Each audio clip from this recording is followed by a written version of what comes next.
Hello, నేను miss రావు. సాధారణంగా ప్రభుత్వాలు పేద మధ్యతరగతి వర్గాల గురించి ఎక్కువగా ఆలోచించాలి. వాళ్ళ ఆదాయ వ్యయాలని పరిశీలించి ట్యాక్స్లు వేయాలి. అవేమీ లేకుండా తెలంగాణ ప్రభుత్వం ఒక్కసారిగా వాహనాల రిజిస్ట్రేషన్ల మీద ట్యాక్స్లు పెంచేసింది. దాదాపు 3 నుంచి 6% పైన పెంచేసింది. 1,00,000 దాటినటువంటి ప్రతి వాహనానికి లైఫ్ ట్యాక్స్ దాదాపుగా 5% పెంచేసింది. 14వ తారీఖు ఆగస్టు నుంచి అమల్లోకి వచ్చింది. ఒకవైపు ఏమో కేంద్ర ప్రభుత్వం జిఎస్టీ స్లాబులు తగ్గిస్తాం, వస్తువుల రేట్లు తగ్గిపోతాయి, ఇది ఒక పెద్ద వరము ప్రజలకి అని చెప్తూ ఉన్నారు. రాష్ట్ర ప్రభుత్వాలు మాత్రం వీలున్నంత వరకు పిడ్డుకోవాలి పేద మధ్య తరగతి వర్గాలని అనేటువంటి కోణంలో వ్యవహరిస్తున్నారు. ఈ మాట నేను ఎందుకు అంటున్నానంటే, కార్పొరేట్లకి ఫ్రీగా ల్యాండ్ ఇస్తారు, ఫ్రీగా వాటర్ ఇస్తారు, సబ్సిడీ తోటి కరెంట్ ఇస్తారు, ఉపాధి అవకాశాలు కల్పించమని చెప్పి కొన్ని కోట్ల రూపాయల భూములను దారాదత్తం చేస్తూ ఉంటారు. పేద మధ్యతరగతి వర్గాల నుంచి మాత్రం పిండేస్తూ ఉంటారు పన్నులు.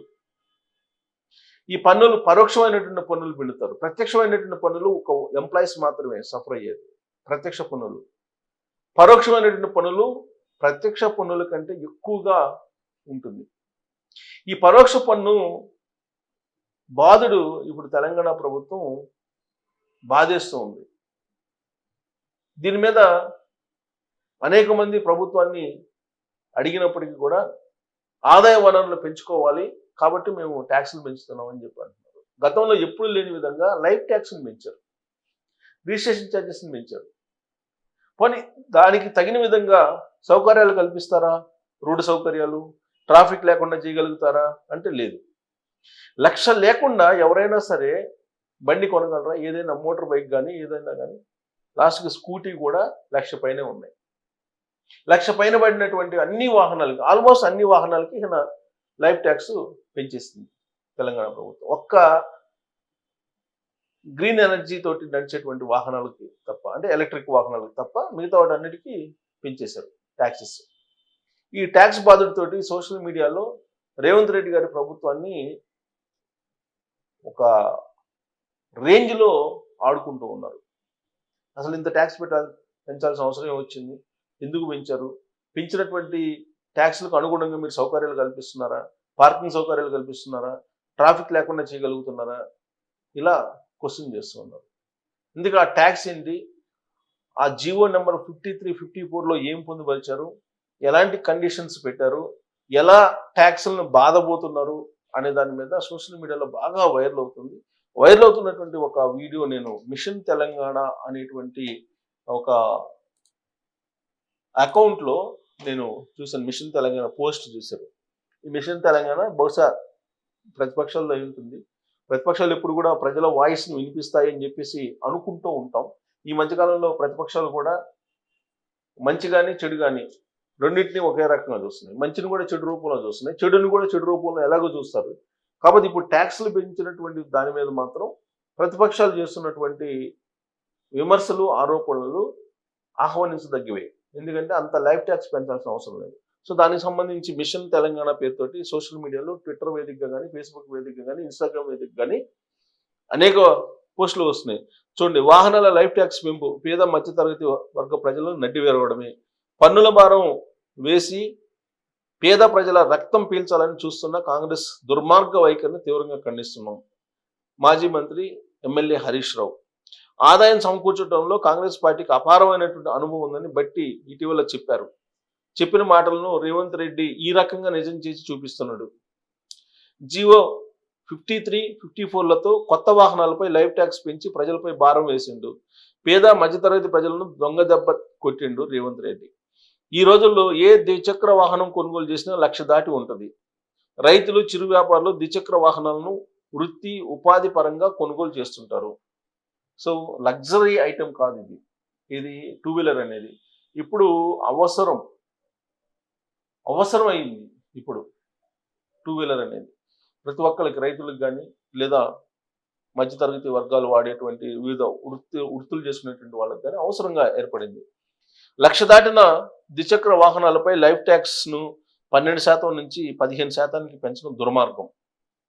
1,00,000 దాటిన ద్విచక్ర వాహనాలపైన 12% నుంచి 15% పెంచారు. ఇక బైక్ ఎక్స్ షోరూమ్ ధర 1,10,000 ఉంటే ఇప్పటి వరకు 13,200 రూపాయలు లైఫ్ ట్యాక్స్ కట్టాల్సి ఉండేది. ఇప్పుడు పెంచిన దాని ప్రకారం ఈ 13,200 బదులు 16,500కు కట్టాల్సి వస్తుంది. ఇక నుంచి 16,500 కట్టాలి. ఇంత పెద్ద మొత్తంలో అదనపు భారాన్ని పేద మధ్యతరగతి ప్రజలపై కాంగ్రెస్ వేస్తున్నది.